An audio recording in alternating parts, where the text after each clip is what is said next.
Hey ladies, how are you? So, we're almost done the podcast and it's been a good journey. It's been an interesting journey. I want to read from you in the chat how this journey has made you feel, how taking this journey has been for you. I really want to hear from you as as we transition out of this podcast moment. My God, I can't believe that it's just one more podcast left and then we are done. But I'm thinking of doing an extra podcast.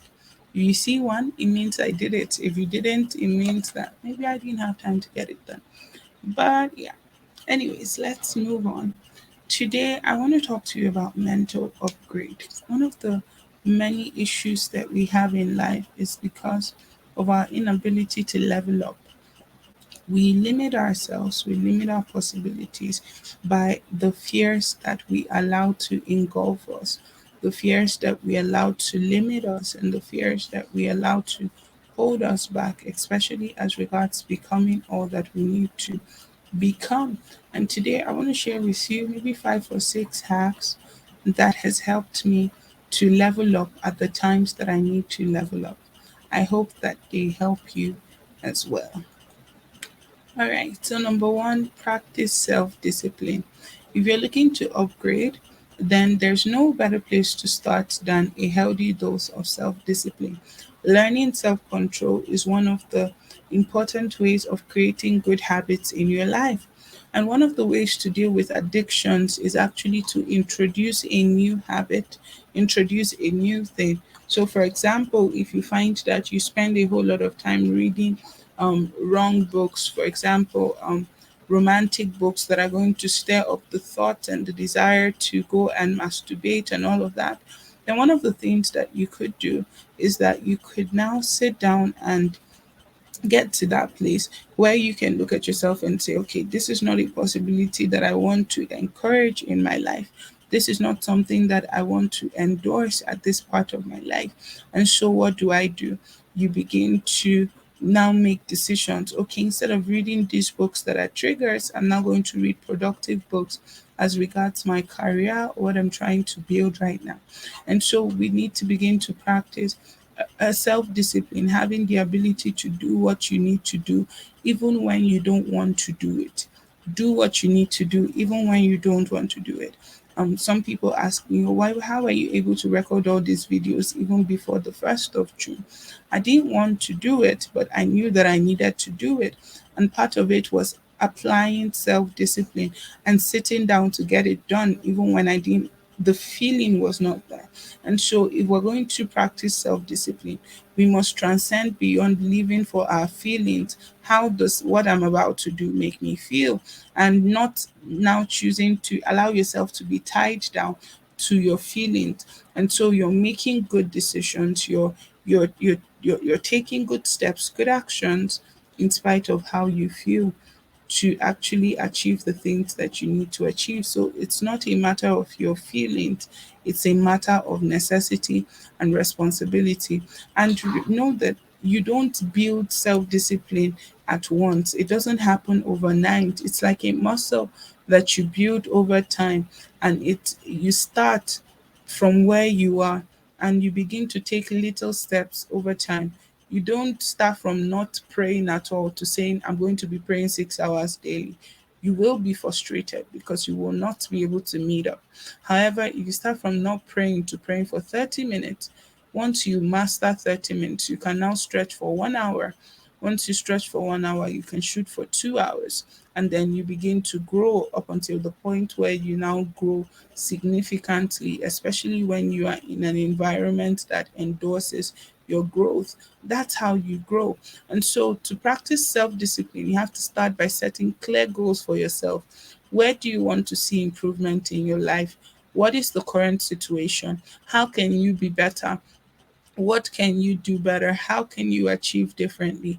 These are things that we need to put in to be able to see the results that we want to see, and then begin to build self control in small things that will add up to help us get to where we need to go.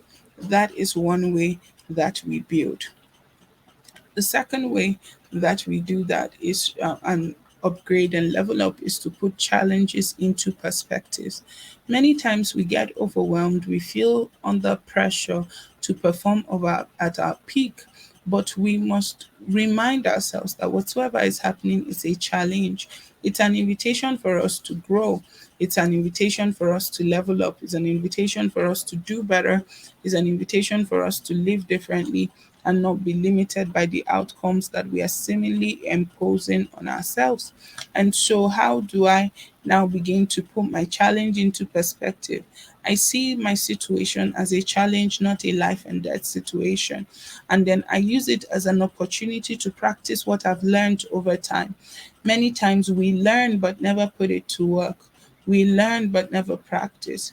We learn, but we do not know the extent of our abilities and our capabilities until we begin to stretch ourselves. And so, don't allow yourself to be engulfed by your panic. Don't allow yourself to be engulfed by anxiety.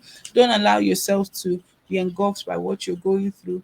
Now, focus on what exactly is going on and concentrate on the steps you need to take to excel. Don't allow yourself to be lost in the details, the nitty gritty details. Look at the big picture. Look at the big picture. Then start by remembering your past successes. When you've seen how that God has brought you out of worst situations, it's a great way to encourage yourself and know that, come on, I've got this, I can do this, right?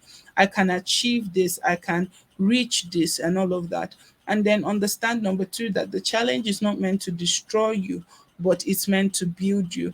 In fact, one of the things that I've said many times to those around me is that it's not happening to you, it's happening for you.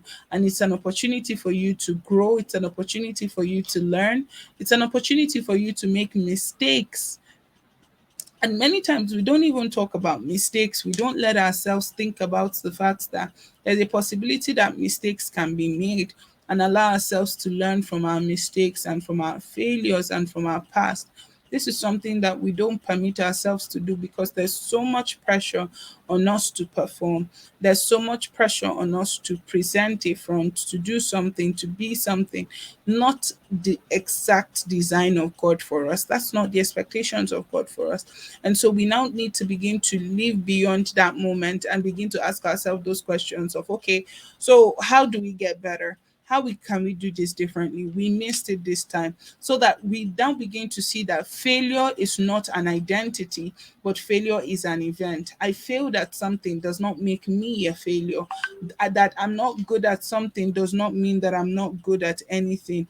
That I didn't achieve something does not mean that I don't have the capability and the capacity to achieve something. And many times when we begin to look at life like that, our perspective changes, our narrative changes, the way that we see, the way that we accept, the way that we buttress things now begins to change, now begins to transform and elevate. And so it's our opportunity to elevate our lives, to know that no matter what happens, we'll get up tomorrow and we'll still try again.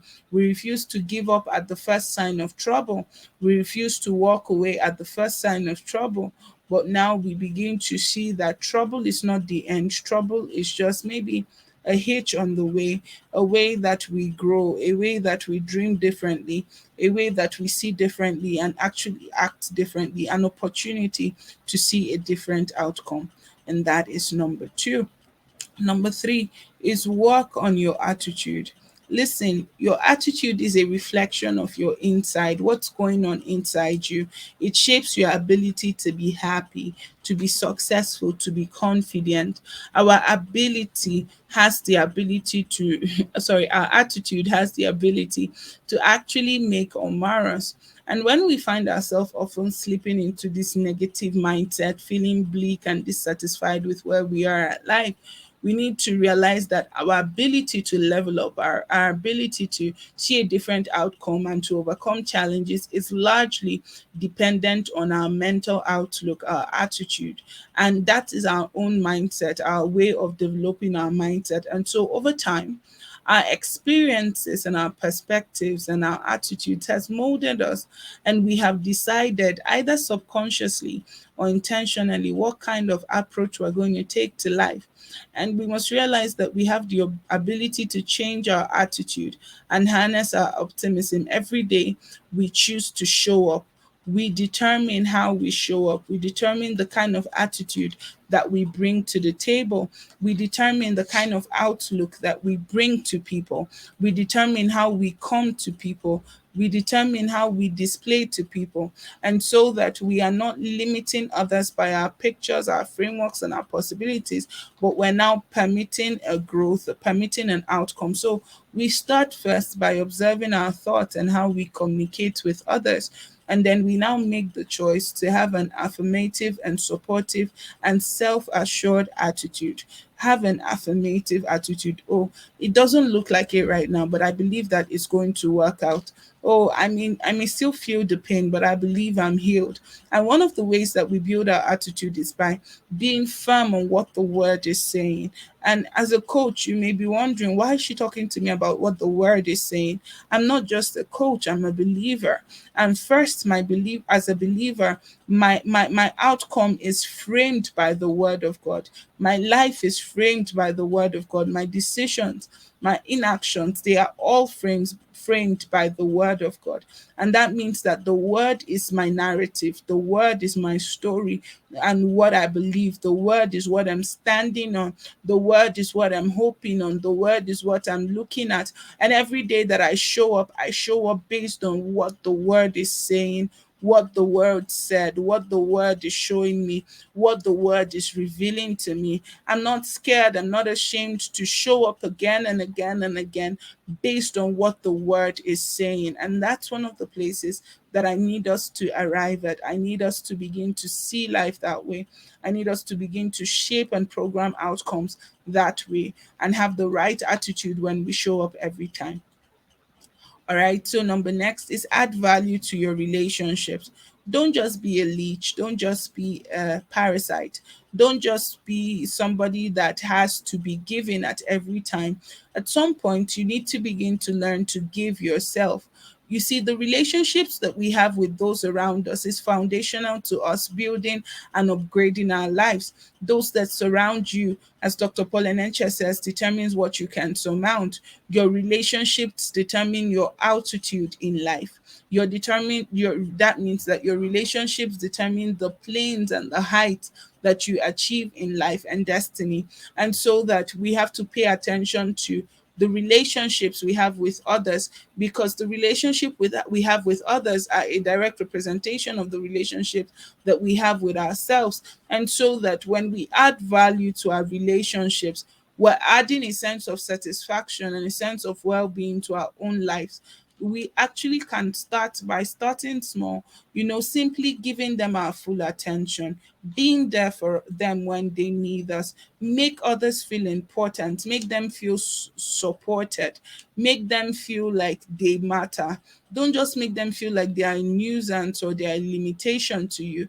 That's not what the picture is that you're trying to build. You need to now begin to encourage them, be there for them, um, stand with them, show up for them, and actually strengthen them with your words, with your actions, and actually now show up like who you say that you are. Finally, set goals for yourself. I almost want to do a full podcast on setting goals, but we're almost at the end of the month and I'm not able to do that anymore because we had a full lineup, but I may just do that. But let me talk to you about goal setting briefly. One of the ways that we set goals is reasons why we set goals is to increase our motivation and give us focus. Our ability to set goals is one of the ways that we improve our mental health and give us a sense of accomplishment. It allows us to track if we're really growing, if we're really pushing, if we're really making the right decisions. It puts us in situations where we challenge ourselves, where we do not let ourselves to become derailed by the possibility possibilities that we're consistently presented with. But now we begin to allow ourselves to dream a brand new dream, to see differently, to program different possibilities and allow different imageries to push and propel us into more. When we begin to dream God sized dreams, we need to convert our dreams and our ideas into corresponding actions, corresponding frameworks, corresponding lifestyles and attitudes that will push us into achieving great things that we have to achieve and seeing the better outcomes that we desire to see. And so, actually, I'm going to end up doing a podcast about goal setting. So tomorrow's podcast will be moved to the 1st of July, and then tomorrow I'm going to talk to you about goal setting, because I believe that we need to have a conversation around being able to set smart goals that we would be able to achieve and be able to attain, so that we can see the possibilities that we desire to see. So till I see you tomorrow, bye for now and see ya later.